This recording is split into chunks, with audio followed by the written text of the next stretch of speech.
Yeah, no, that's why I'm going to take it to a Honda. Well, first you want to put it on a rack so you can drive it.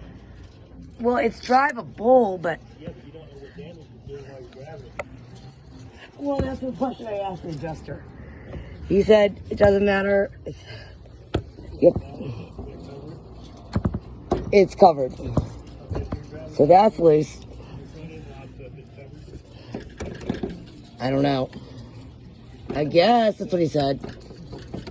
That's loose. The other thing is a liquid. Oh, look. There's a liquid.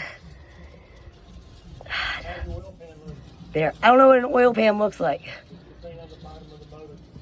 I don't know what that is. You don't know what the motor is? I know what a motor is, but I don't know what an oil pan is.